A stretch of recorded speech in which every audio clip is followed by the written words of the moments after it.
Assalamualaikum warahmatullahi wabarakatuh.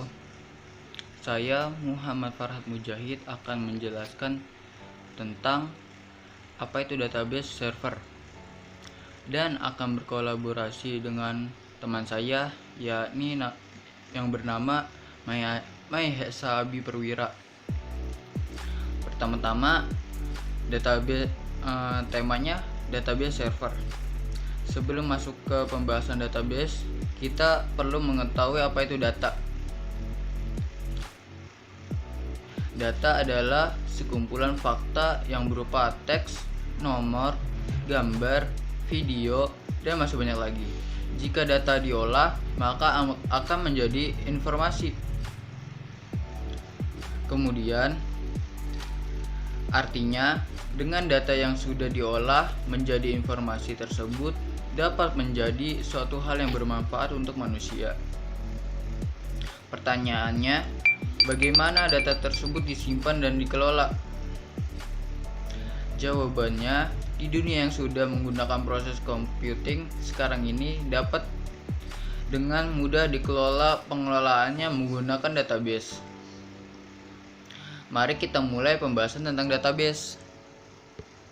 Apa itu database? Database merupakan kumpulan data yang saling berhubungan satu dengan yang lainnya yang diorganisasikan sesuai struktur tertentu yang disimpan dengan baik. Bahasa mudahnya yakni database tempat di mana data tersimpan.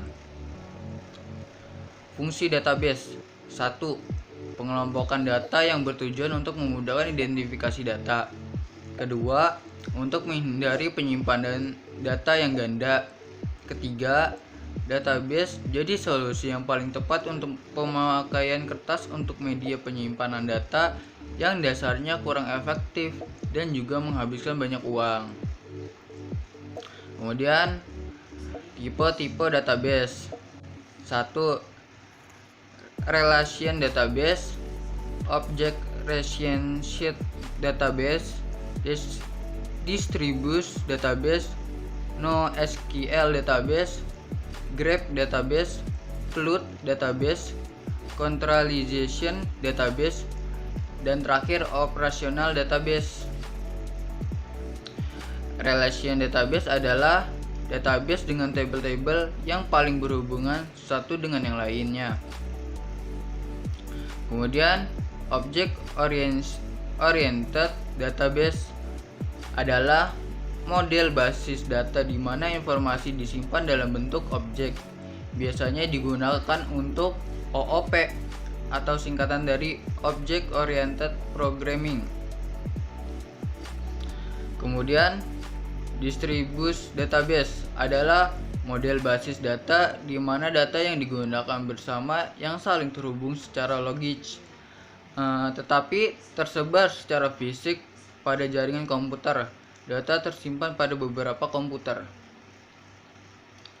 Kemudian NoSQL database merupakan database yang tidak memiliki perintah SQL dan konsep penyimpanannya semi-struktural atau tidak struktural dan tidak harus memiliki relasi layaknya tabel-tabel MySQL.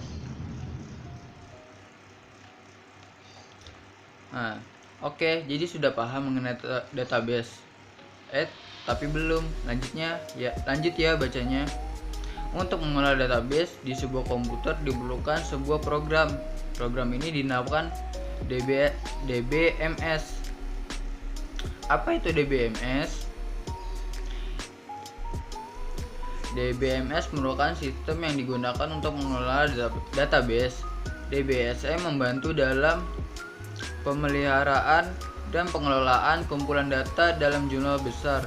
DBMS merupakan perantara antara user dengan basis data. Contoh software DBSM yaitu Oracle Database, MySQL, dan masih banyak lagi. Untuk mengoperasikannya, DBMS tersebut tidak harus paham bahasa basis data atau yang disebut dengan SQL. SQL singkatan dari Structure Query Language. SQL dapat dilafalkan seperti SQL atau kadang-kadang dengan SQL, merupakan bahasa standar yang digunakan untuk database. SQL ini bisa digunakan untuk DDL atau DML pada database. Nah, apa itu DDL? Data Definisi Language digunakan untuk menggambarkan desain basis data secara keseluruhan. DDL digunakan untuk membuat tabel, membuat indeks, ataupun mengubah tabel. Seterusnya akan dilanjutkan oleh teman saya, Mahesa Abi Perwira. See you.